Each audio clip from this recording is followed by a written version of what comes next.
श्री व्यास जी ने कहा, एक समय नेमी सारण तीर्थ में सोनक आदि सभी ऋषियों तथा मुनियों ने प्राण शास्त्र के वेदता श्री सूत जी महाराज से पूछा। ऋषियों ने कहा, महामने किस तपस्या जीवन वांछित फल प्राप्त होता है, उसे हम सब सुनना चाहते हैं। श्री सूत जी बोले, इसी प्रकार देव ऋषि नारद जी के द्वारा वीर पूछे जाने पर भगवान कमलापति ने उनसे जैसा कहा था उसे कह रहा हूँ, सावधान होकर सुने। एक समय नारद लोगों के कल्याण की कामना से उत्पन्न सभी प्राणियों को अनेक प्रकार के क्लेश दुख भोगते हुए देखा तथा किस उपाय के करने से दुखों को निश्चित ही रूप से नाश हो सकता है। ऐसा उन्हें विचार करके वे विष्णु लोक को चले जाते रहे और वहाँ 4 भुजाओं वाले शंख चक्र गदा पद्मा तथा वनमाला से विभूषित शुक्ल वर्ण भगवान नारायण का दर्शन करके उन देवाय देव की बेइज्जती करने लगे। नारद जी बोले, हे वाणी और मन से परे स्वरूप वाले अनंत शक्ति संपन्न आदि मध्य और अनंत रहते निर्गुण और सकल कल्याणमय गुणगणों से संपन्न तथा स्तंभ जगत पर निकले सृष्टि प्रपंच के कारण भूत तथा भक्तों की पीड़ा को नष्ट करने वाले परमात्मा आपको नमस्कार है।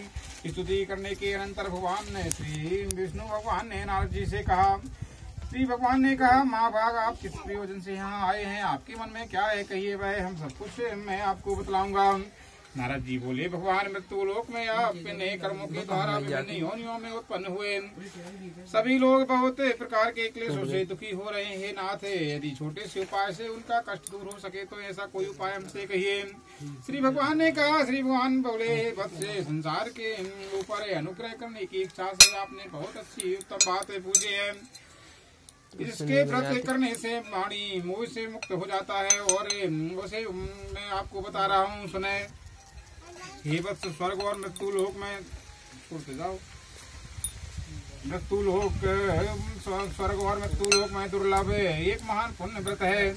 आपके स्नेह के कारण इस व्रत को मैं उससे कह रहा हूँ। इसी प्रकार विधि विधान से भगवान नारायण का व्रत करके मुझसे सुख शीघ्र ही सुख प्राप्त करके लोग को मोक्ष को प्राप्त करता है। भगवान की ऐसी वाणी सुनकर नारद मुनि ने कहा, नारद जी बोले, प्रभु, इस व्रत को करने से फल क्या है, इसका विधान क्या है, इस व्रत को किसने किया था और कब इसे करना चाहिए, सब कुछ विस्तार से पूर्वक कहिए। श्री भगवान ने कहा, भगवान का दुख शोक आदि समन को दूर करने वाला, धन दान की वृद्धि करने वाला, सौभाग्य और संतान को देने वाला, सर्वत्र विजय प्रदान करने वाला, जिस किसी भी जन भक्ति और श्रद्धा से समर्पित होकर ब्राह्मणों और बंधु बांधवों के साथ धर्म में तत्पर होकर शाम के समय अथवा जिस समय पड़ जाए उस समय सत्यनारायण की पूजन करें। नैवेद्य रूप में उत्तम कोटि के भोजनीय पदार्थों को सबाया मात्रा में भक्ति पूर्वक अर्पित करें।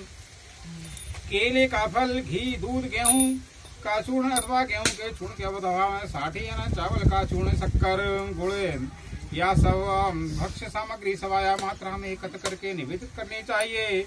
बंधु बांधवों के साथ भगवान की कथा को श्रवण करना चाहिए। ब्राह्मणों को दक्षिणा देकर उनको विदा करनी चाहिए। तदंतर बंधु बांधवों के साथ ब्राह्मणों को भोजन कराना चाहिए। भक्ति पूर्वक प्रसाद ग्रहण करके नृत्य गीत आदि का आयोजन करना चाहिए। इसके बाद भगवान स्नान का स्मरण करते हुए अपने घर में रहना चाहिए। ऐसा करने से मनुष्य की अभिलाषा अवश्य पूर्ण हो जाती है। विशेष रूप से कलयुग में पृथ्वी पर यह सही छोटा सा उपाय है। रेवा खंडे सत्यनारायण कथायाम बोली बोले, हे दुजो, अब मैं पुनः पूर्व काल में जिसने इस सत्यनारायण भगवान के व्रत को किया था उसे भली भांति प्रस्तार पूर्वक कहूँगा। रमणीय काशी नगर में कोई ब्राह्मण रहता था। भूख और प्यास से व्याकुल होकर वह पृथ्वी पर भटकता रहता था।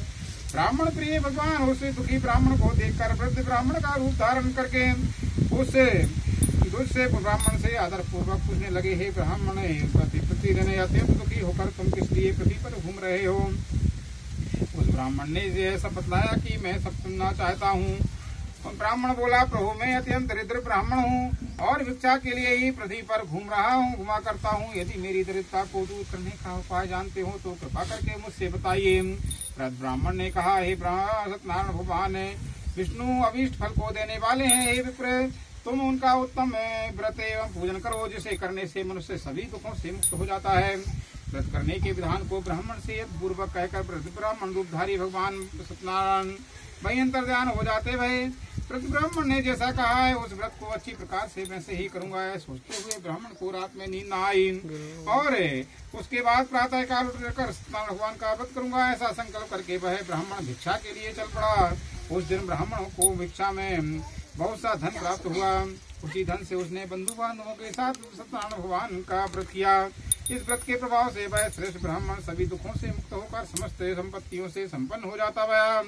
उसी दिन से लेकर उसने प्रत्येक महीने ये व्रत किया। इस प्रकार भगवान नारायण के व्रत को करके वह श्रेष्ठ ब्राह्मण सभी पापों से मुक्त हो जाता गया और उसने दुर्लभ मुक्त को प्राप्त किया। हे ब्राह्मण, पृथ्वी पर जब कोई भी मनुष्य सत्यनारायण भगवान का व्रत करेगा उसी समय उसके समस्त दुख दूर हो जाते हैं। हे ब्राह्मणों, इस प्रकार भगवान नारायण ने महात्मा नारद जी से जो कुछ कहा है मैंने वह सब आप लोगों को उसे कह दिया है। अब और क्या कहूँ। ऋषियों ने कहा, हे मुनि, इस पृथ्वी पर उस ब्राह्मण से सुनकर इस व्रत को किसने किया, हम वह सब सुनना चाहते हैं, हमारी श्रद्धा हो रही है। सूत जी बोले, मुनियों, पृथ्वी पर जिसने व्रत किया है उसे आप लोगों से कह रहा हूँ। एक बार वह ब्राह्मण श्रेष्ठ अपनी धन संपत्ति के अनुसार बंधु बहनों तथा परिवारजनों के साथ व्रत करने के लिए तैयार हुआ। इसी बीच एक ककड़ारा वहां आया और लकड़ी को बाहर रखकर उसे ब्राह्मण के घर में गया। प्यास से व्याकुल वह उससे ब्राह्मण को व्रत करता हुआ देखकर प्रणाम करके उससे बोला, प्रभु, आप ये क्या कर रहे हैं और इसके करने से किस फल की प्राप्ति होती है, हमें विस्तार पूर्वक कहिए। तब ब्राह्मण ने कहा, यह सत्यनारायण भगवान का व्रत है जो सभी मनोरथों को पूर्ण प्रदान करने वाला है। उसी के प्रभाव से मुझे यह दान की प्राप्ति हुई है। जल पीकर तथा प्रसाद ग्रहण करके वह नगर को चला जाता भया। देव के लिए मन में ऐसा सोचने लगा कि आज लकड़ियां बेचने से जो धन की प्राप्ति होगी उसी धन से भगवान स्नान का श्रेष्ठ व्रत करूंगा। इस प्रकार मन में चिंतन करता हुआ लकड़ियों को अपने सिर पर रखकर सुंदर नगर में गया जहाँ धन से संपन्न लोग रहते थे। उस दिन उसे नए लकड़ियों का चूना फल मूल्य प्राप्त किया। उसके बाद प्रसन्न होकर वह पके हुए केले का फल, घी, दूध, गेहूं का चूर्ण समाया मात्रा में लेकर अपने घर को गया और उसने अपने बंधु बांधवों को बुलाकर विधि विधान से भगवान स्नान का व्रत किया। उस व्रत के प्रभाव से वह धन पुत्र से संपन्न हो जाता है। इस श्लोक में अनेक सुखों को भोगकर अंत में वैकुंठ को चला जाता है। तीसरी स्कंद पुराने देवा खंडे स्नान कथायाम तृतीय अध्याय बोली भगवान की सूता वाचे सूची बोले, श्रेष्ठ मुनियों, अब मैं पुनः आगे की कथा कहूँगा, आप लोग सुने। प्राचीन काल में उल्का मुख नाम का एक राजा था। वह जितेंद्रिय सत्यवादी तथा अत्यंत बुद्धिमान था। वह विद्वान राजा प्रतिदिन मंदिरों में जाता और ब्राह्मणों को धन देकर संतुष्ट करता था। कमल के समान मुख वाली उसकी धर्मपत्नी धर्मशील बनाए एवं सौंदर्य आदि गुणों से संपन्न पत्नी थी। पति प्राण थी। राजा एक दिन अपनी धर्मपत्नी के साथ भद्रशिला नदी के तट पर भगवान का व्रत भद्रशिला नदी के तट पर समय व्यापार करने के लिए अपनी धनराशि से संपन्न एक साधु वहां आया। भद्रशिला नदी के तट पर नाव को स्थापित करके वह राजा के समीप गया और राजा को उस व्रत में दीक्षित देखकर विनय पूर्वक पूछने लगा।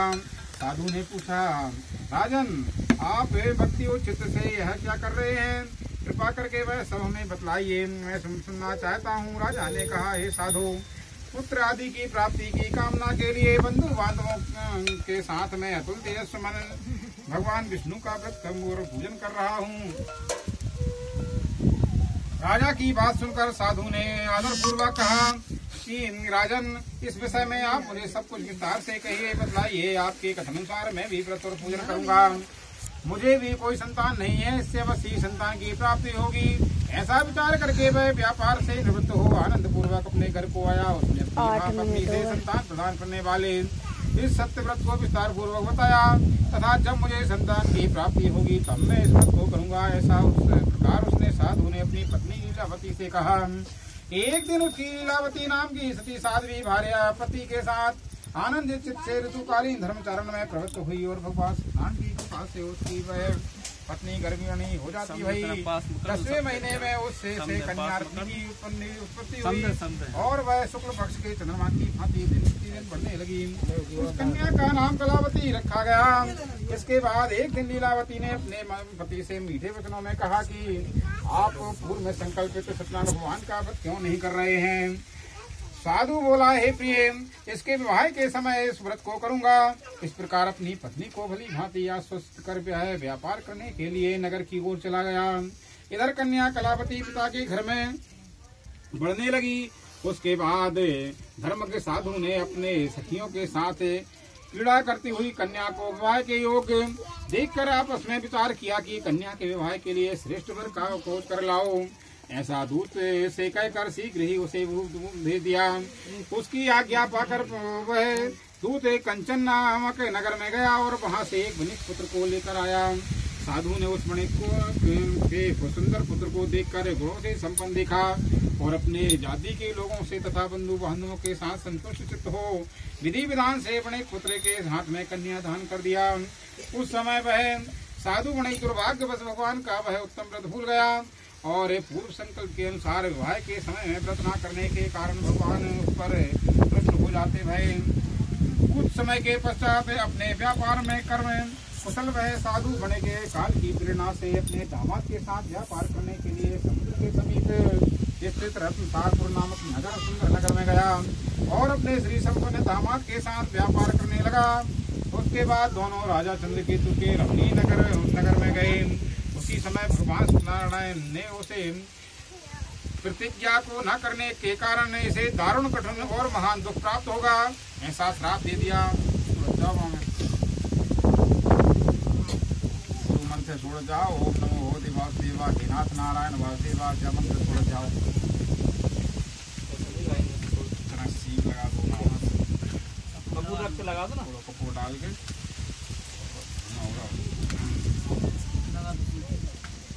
श्राप दे दिया। एक दिन एक चोर राजा चंद्रकेतु के धन को चुरा कर वहीं आया जहाँ दोनों स्थित थे। वह अपने पीछे दौड़ते हुए दूतों को देखकर भयभीत चित्त से धन वहीं छोड़कर शीघ्र ही छिप गया और उसे के बाद राजा के दूत वहां आ गए जहां वह साधु वणिक था। वहां राजा के धन को देखकर वे दूत उन दोनों वणिक पुत्रों को बांध कर ले आए और हर्षपूर्वक दौड़ते हुए राजा से बोले, प्रभु, हम दो चोर पकड़ कर लाए हैं, देख कर आज्ञा दे दीजिए। राजा की आज्ञा से दोनों को शीघ्र ही सरलता पूर्वक बांध कर बिना विचार किए महान कारागार में डाल दिया गया। भगवान सत्यदेव की माया से किसी ने उन दोनों की बात को नहीं सुना और राजा चंद्रकेतु ने उन दोनों का धन भी दे दिया। भगवान के श्राप के कारण वणिक के घर में उसकी पत्नी भी अत्यंत दुखी हो गई और उनके घर में जो धन रखा हुआ था वह सब चोरों ने चुरा दिया। लीलावती शरीर से तथा मानसिक पीड़ा से युक्त भूख और प्यास से दुखी हो अन्न की चिंता में दर दर भटकने लगी। कलावती कन्या भी के लिए इधर उधर घूमने लगी। एक दिन भूख से पीड़ित हो वह कलावती एक ब्राह्मण के घर में गई। वहां जाकर उसने सत्यनारायण भगवान के व्रत और पूजन को देखा। वहां बैठकर उसने कथा सुनी और वरदान मांगा। तदंतर प्रसाद ग्रहण करके वह कुछ रात को होने पर घर में आई। माता लीलावती ने कलावती कन्या से प्रेम पूर्वक पूछा, पुत्री, इतनी रात में तुम कहाँ रुक गई थी? तुम्हारे मन में क्या है? कलावती कन्या ने तुरंत माता से कहा, माँ, मैंने एक ब्राह्मण के घर में मनोरथ प्रदान करने वाला व्रत देखा है। और कन्या की बात सुनकर वह वणिक की पत्नी व्रत करने के लिए तैयार हुई और प्रसन्न मन से उसने साध्वी ने बंधु बांधवों के साथ भगवान का व्रत किया तथा इस प्रकार व्रता की भगवान, आप हमारे पति और दामाद का अपराध क्षमा करें, वे दोनों अपने घर में शीघ्र आ जाएं। इस व्रत से भगवान संतुष्ट हो जाते भई और उन्होंने चंद्रकेतु को स्वप्न दिखाया और स्वप्न में कहा, हे राजन, प्रातः काल दोनों वणिकों को छोड़ दो और वह जो सारा धन लिया था वह भी उन्हें वापस कर दो, अन्यथा राज्य धन और पुत्र आदि तुम्हारा सर्वनाश कर दूंगा। राजा से स्वप्न में ऐसा कहकर भगवान सत्यनारायण अंतर्ध्यान हो जाते भय। उसके अनंतर प्रातः काल राजा ने अपने सभासदों के साथ सभा में के मध्य बैठकर अपना स्वप्न लोगों को बताया और दोनों बंदी वणिक पुत्रों को शीघ्र ही मुक्त कर दो ऐसा आदेश दे दिया। राजा की बात सुनकर विराज पुरुष दोनों महाजनों को बंधन से मुक्त करके राजा के सामने लाकर विनय पूर्वक बोले, महाराज, देड़ी बंधन से मुक्त करके दोनों वणिक पुत्र को लाए हैं। इसे के बाद दोनों महाजन वणिक पुत्र नृपसेन चंद्रकेतु को प्रणाम करके अपने पूर्व वृत्तांत का स्मरण करते हुए भाव विहल हो गए और कुछ न बोल ना सके। राजा ने वणिक पुत्रों को देखकर आदर पूर्वक कहा, आप लोगों को प्रारब्ध के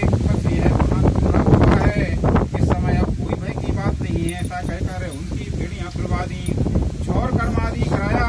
राजा ने वस्त्र कर देकर उन दोनों बड़े पुत्रों को संतुष्ट किया तथा सामने बुलाकर वाणी द्वारा अत्यंत आनंदित किया।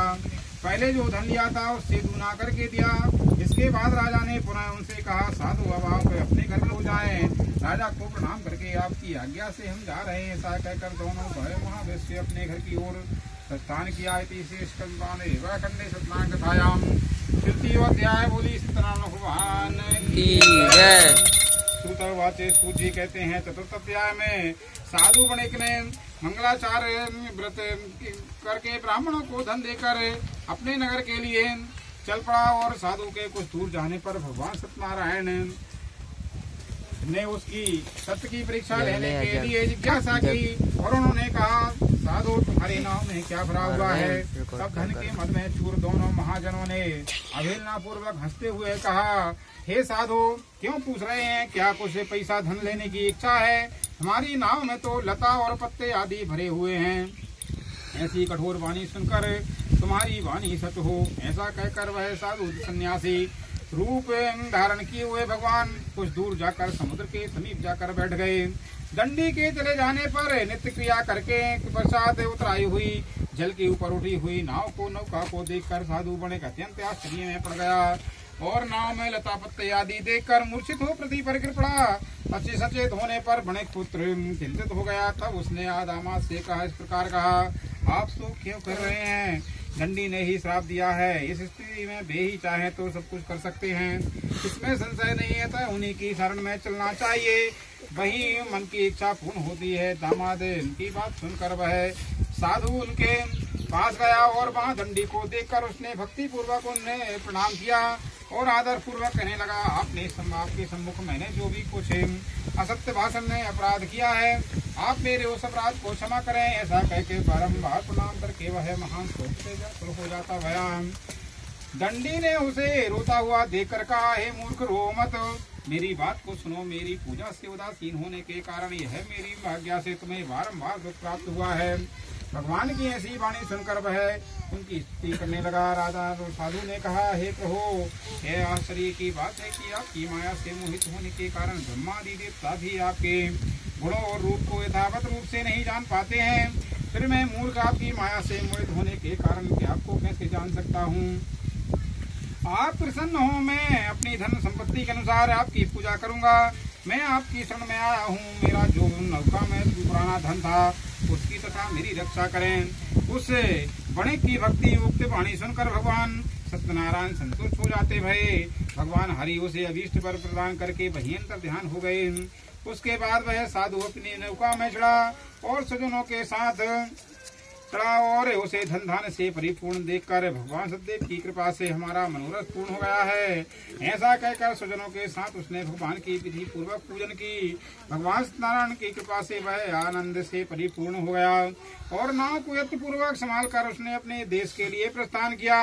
साधु ने अपने दामाद से कहा, वह देखो हमारी रत्नपुरी नगरी दिखाई दे रही है। उसके बाद उसने अपने धन रक्षक को दूत को अपने आगमन का समाचार देने के लिए अपनी नगरी में भेज दिया। उसके बाद उसे दूत ने नगर में जाकर साधु की भार्या को देखकर हाथ जोड़कर प्रणाम किया और उसके लिए अभीष्ट बात कही। सेठ जी अपने दामाद तथा बंधु वर्गों के साथ बहुत सारे धन धान्य से संपन्न होकर नगर के निकट पधार रहे हैं। दूत की मुख से यह बात सुनकर वह महान आनंद से विभल हो गई और उस साध्वी ने सत्यनारायण भगवान की पूजा करके अपनी पुत्री से कहा, मैं साधु के दर्शन के लिए जा रही हूँ, तुम भी शीघ्र आओ। माता का ऐसा वचन सुनकर रथ को बीच में ही समाप्त करके प्रसाद को छोड़कर कलावती अपने पति का दर्शन करने के लिए चल पड़ी। इससे भगवान स्नानग्रस्त हो जाते हुए और उन्होंने उसके पति तथा नौका को धन के साथ हरण करने के जल में डुबो दिया।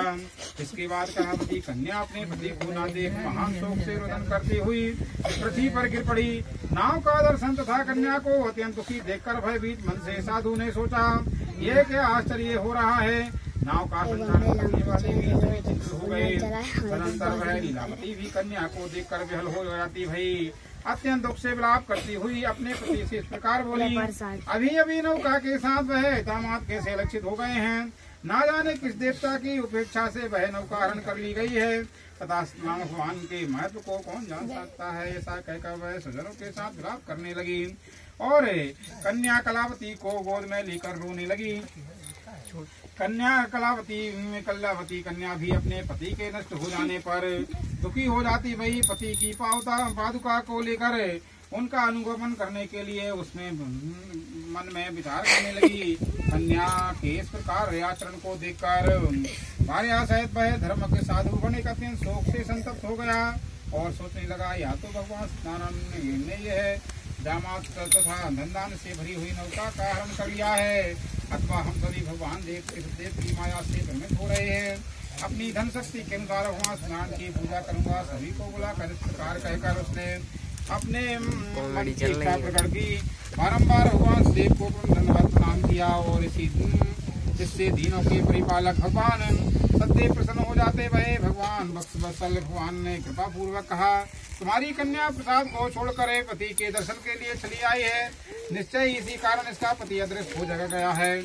यदि यह घर जाकर प्रसाद ग्रहण करके और वह पुनः आए तो हे साधु, तुम्हारी पुत्री पति को प्राप्त करेगी, इसमें संशय नहीं है। कन्या कलावती भी आकाश मंडल से ऐसी वाणी सुनकर शीघ्र ही घर गई और उसने प्रसाद ग्रहण किया। पुनः आकर स्वजनों तथा अपने पति को देखा तथा कलावती कन्या ने अपने पिता से कहा, अब तो घर को चले, विलम्ब क्यों कर रहे हैं।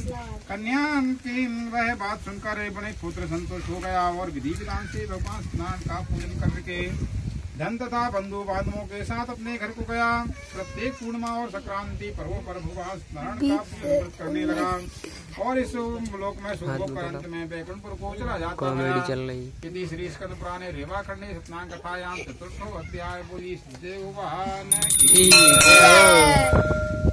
पंचम अध्याय में श्री तुंगध्वज की कथा कहते हैं। सूची बोले, श्रेष्ठ मुनियों, अब इसके बाद मैं दूसरी कथा कहूँगा, आप लोग सुने। अपनी प्रजा का पालन करने में एक तुंगध्वज नाम का राजा था। उसने सत्यनारायण भगवान के प्रसाद को छोड़कर परित्याग करने के कारण बहुत दुख प्राप्त किया था। एक बार वह वन में जाकर और वहाँ बहुत से पशुओं को मारकर वट वृक्ष के नीचे आया। वहाँ उसने देखा कि गोपगण बंधु बांधवों के साथ संतुष्ट होकर भक्ति पूर्वक भगवान देव की पूजा कर रहे हैं। राजा यह देखकर भी अहंकार के कारण ना तो वहाँ गया और ना उसने भगवान स्नान को प्रणाम किया। इसके बाद पूजा के बाद सभी गोपगण भगवान का प्रसाद राजा के सभी पर रखकर वहाँ से आ गए तो इच्छानुसार उन सभी ने भगवान का प्रसाद ग्रहण किया। इधर राजा ने वह प्रसाद भी नहीं खाया और परित्याग करने के कारण बहुत दुख हुआ। उसके घर में जो धन धान रखा हुआ था वह सब चोरों ने चुरा लिया। उसके 100 पुत्र नष्ट हो जाते भय राजा ने मन में यह निश्चय किया कि अब से भगवान नारायण ने हमारा नाश कर दिया है, इसलिए मुझे वहीं जाना चाहिए जहाँ भगवान का पूजन हो रहा था। ऐसा मन में विचार करके वह राजा गोपगणों के पास गया और अपने गोपगणों के साथ भक्ति श्रद्धा युक्त होकर विधि पूर्वक भगवान सदेव की पूजा की। भगवान सदेव की कृपा से वह पुनः धन और पुत्रों से संपन्न हो जाता भया। इस लोक में सभी सुखों को भोग कर अंत में बैकुंठपुर को चला जाता भया। श्री सूत जी कहते हैं, जो व्यक्ति इस परम दुर्लभ स्नान भगवान के व्रत को करता है और पुण्यमयी तथा फल प्रदायिनी कथा भगवान की कथा को भक्ति युक्त होकर सुनता है, उसे भगवान नारायण की कृपा से धन की आदि की प्राप्ति होती है। दरिद्र धनवान हो जाता है, बंधन में पड़ा हुआ बंधन से मुक्त हो जाता है, डरा हुआ भक्ति भय से मुक्त हो जाता है। यह सत्य बात है, इसमें संशय नहीं है। इस लोक में सभी इप्सित फलों को भोग कर वह प्राप्त करके अंत में बैकुंठपुर को जाता है। हे ब्राह्मण, इस प्रकार मैंने आप लोगों से भगवान स्नान के व्रत को कहा है, जिसे करके मनुष्य सभी दुखों के मुक्त हो जाता है। कलयुग में तो भगवान देव की पूजा विशेष फल प्रदान करने वाली है। भगवान विष्णु को कोई श्लोक काल कहेंगे, कोई ईश कहेंगे, कोई देव कहेंगे और दूसरे लोग स्नान नाम से कहेंगे। अनेक रूप धारण करके भगवान स्नान मनमोहन करने वाले हैं। कलयुग में सनातन विष्णु भगवान ही सत्यनारायण का रूप धारण करके सभी का मनोरथ पूर्ण करने वाले होंगे। हे श्रेष्ठ मुनियों, जो व्यक्ति नित्य भगवान स्नान की भूमि से व्रत को कर कथा को प्रसाद करता है अथवा भगवान स्नान की कृपा से उसके सभी पाप नष्ट हो जाते हैं। हे मुनीश्वर, पूर्व काल में जिन लोगों ने भगवान स्नान का व्रत किया था उनके अगले जन्म का वृत्तांत कहता हूँ। महान प्रज्ञा संपन्न सतानंद नाम के ब्राह्मण स्नान व्रत करने के प्रभाव से दूसरे जन्म में सुदामा नाम के ब्राह्मण हुए। और उससे जन्मे भगवान श्री कृष्ण का ध्यान करके उन्होंने मोक्ष को प्राप्त किया। लकड़हारा भिल्ल गुहों का राजा हुआ और अगले जन्म में उसने भगवान राम की सेवा करके मोक्ष को प्राप्त किया। महाराज उल्कामुख नाम के राजा दशरथ हुए। उन्होंने श्री रंगनाथ जी की पूजा करके वैकुंठ को प्राप्त किया। इसी प्रकार धार्मिक और सत्यव्रती साधु पिछले जन्म में सत्यनारायण भगवान के प्रभाव से दूसरे जन्म में मृतध्वज नाम का राजा हुआ। उसने आरे से चीर कर अपने पुत्र की आदि देह भगवान विष्णु को अर्पित कर दी थी और मोक्ष को प्राप्त किया था। राजा और उसे आरे और सत्य भक्ति महाराज तुंगध्वज जन्मांतर में शंभु मनु हुए और भगवान संबंधी संपूर्ण कार्यों को अनुष्ठान करके वैकुंठ को प्राप्त किया। जो गोपगण थे वह सब जन्मांतर में रोजमंडल में निवास करने लगे। गोपगण हुए और सभी राक्षसों का संहार करके उन्होंने भी भगवान का शाश्वत गोलोक धाम प्राप्त किया। खंडे सत्यनारायण कथायाम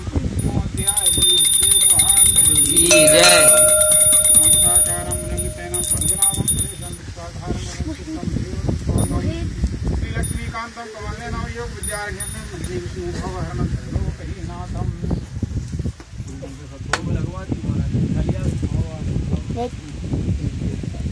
ऐसा छोटा स्टोर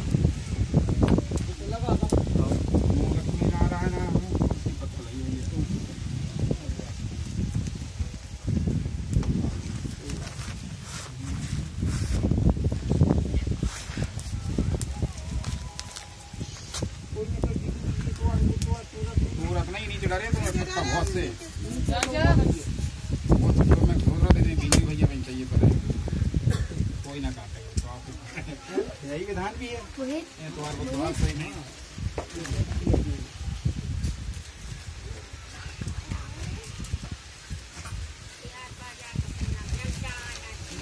क्या समझिए तुमने सत्यनारायण के नाम में सुनाई है कि आधा घंटा में चलाओ बताओ क्या समझिए सारा जो बोलो वो करो। अच्छा एक बार और कस्ती को कथा में हाँ कथा करना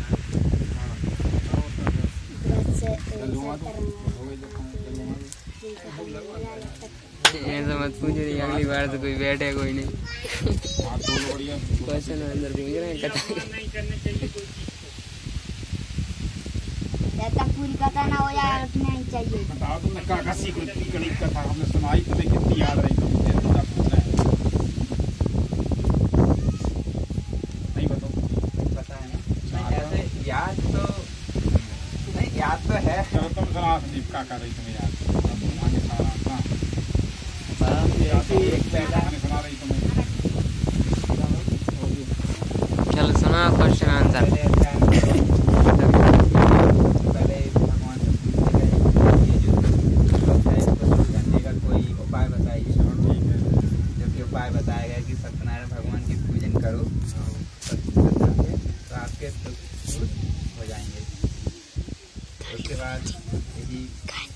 आगे कलयुग में जो ब्राह्मण थे उनने किया एक मतलब गरीब ब्राह्मण थे उनको पता चली यदि ये वाली पूजन आप करोगे तो आपके जो भी दुख दर्द है मतलब गरीबी में भी कर सकते हैं ना। हाँ बिल्कुल दिक्कत नहीं है। लगा है गरीब सामने हो जाते कथा कोई ज़्यादा पैसा की जरूरत नहीं दे मन में सोच लो तो सब ब्राह्मण संपन्न हो जाते हैं। जो दोनों डालो हाथ धो लें है ना लगा दो। दूसरे में ये आई है कि अगर कोई मन में सोच लो है ना फलाए देवता के नरिया चढ़ा दें तो फिर टाल तो बहुत सी यहाँ है जाना पे हैं और जो ये वो ये लोग कथा के उन्होंने मन में सोच ली लेकिन कर नहीं पाए तो उन्हें फिर कई प्रकार के दुख प्राप्त हुए है ना। उनके लड़की के विवाह करते हैं और फिर करते हैं और नहीं कर पाए तो फिर विधान है थोड़े से हैं 5 बार जाओ इसको थोड़ा गया रखो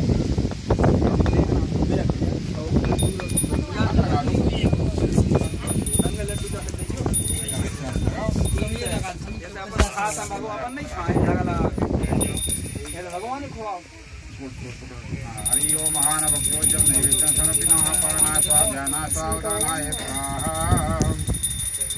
भैया ले अपानाय स्वाहा उदानाय स्वाहा ध्यानाय स्वाहा रमभोजं निवेदं समर्पयामि नमो हि नमः जलात्मनियं चैत्र जलमादु जलात्मनियं चैत्र देवते पानी उत्तराकोपनमे मां प्रस्ते इसी तो रखते हैं वहाँ में खतरनाक शंकर हाल कहीं देखने नहीं मिलेगा हाल कहीं देखने नहीं मिलेगा हमारे घर तो दो ऐसा अपानाय स्वाहा वो सिंपल होगा ऐसा ही रखा है एक सिंपल रखा है एक छोटे वाला बहुत मुश्किल से बचते स्वदीयं गोविंदं वस्तुतं समर्पयेत् जरूर मारो क्या हुआ हमला हो रहा है देखें कौन हमला करो वो तो जे कोई भाव वो देखा है जी कोई नहीं करा वो थोड़ी दिखे जा रहा हो जो आगे घुसत जा रहा हो